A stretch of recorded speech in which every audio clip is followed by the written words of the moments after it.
عقل اور اپنی فلسفی اور اپنی روزی روٹی بریڈ اینڈ بٹر کے لیے کر لیتے ہیں تو یہ ایک ان کا اپنا کام ہے. یہ تو خدا کے کلام میں نہیں لکھا. صحیح کہہ رہے ہیں. ہاں خدا کے کلام میں جو خوشخبری کا درس دیا گیا ہے وہ بالکل انتہائی واضح ہے اور وہاں بتایا گیا ہے کہ یہ خوشخبری ہے. پہلا کرنتھیوں جی اس کا 15واں باب اس کی پہلی آیت میں لکھا ہے جی اب اے بھائیو میں تمہیں وہی خوشخبری جتائے دیتا ہوں جو پہلے دے چکا ہوں. صحیح. کون سی خوشخبری؟ جو پہلے دے چکا ہے. اس کا مطلب یہ ہے کہ خوشخبری میں کسی قسم کی جدیدیت یا نیاپن نہیں ہے. جو تھی جو اسے ملی وہی وہ کہتا ہے میں نے تمہیں دے دی پہنچا دی.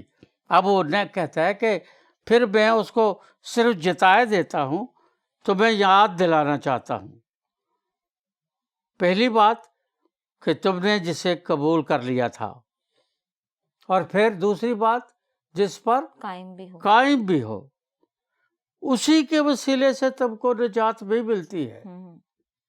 پھر لکھا ہے بشرطے کہ وہ خوشخبری جو میں نے تمہیں دی تھی یاد رکھتے ہو ورنہ تمہارا ایمان لانا بے فائدہ ہے.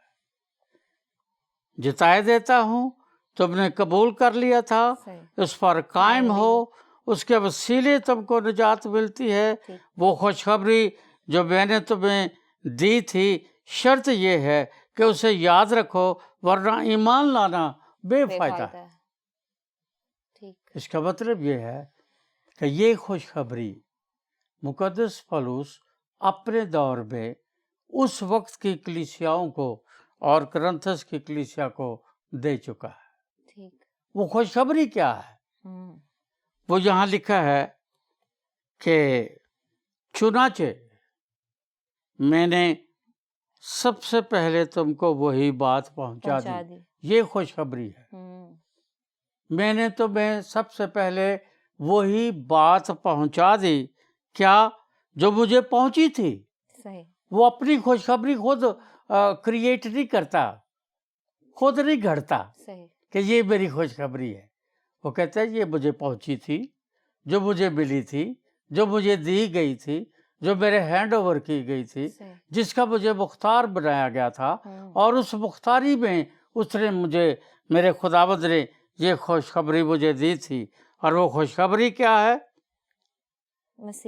کہ مسیح کتاب مقدس کے مطابق ہمارے گناہوں کے لیے موا.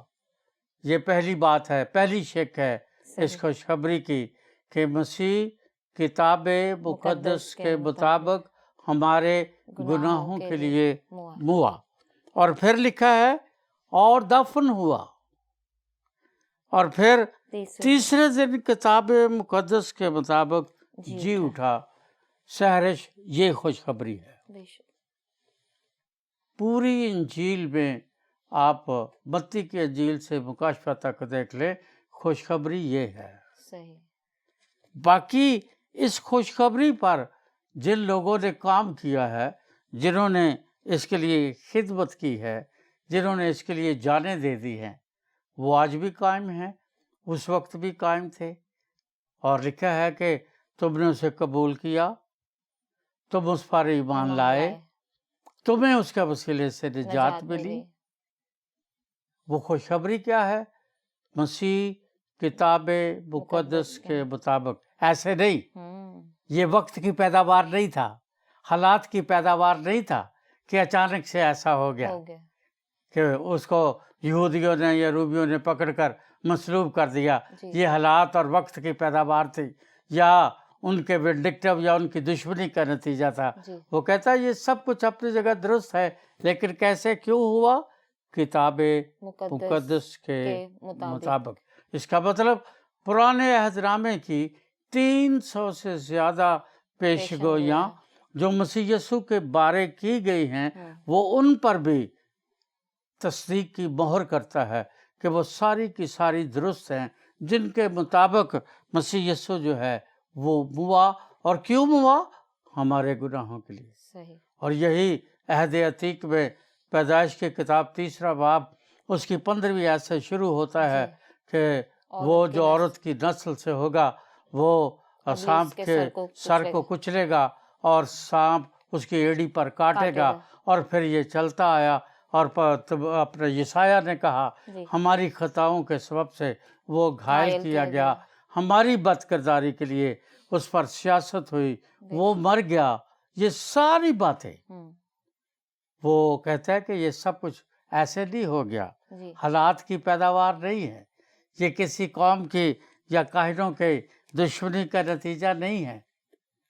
اور اس کو پلاطس پوچھتا ہے تجھے معلوم نہیں، مجھے تجھے چھوڑ دینے کا بھی خیال ہے؟ وہ کہتا ہے اگر تجھے اوپر سے یہ اختیار نہ دیا جاتا تو تیرے پاس نہ ہوتا.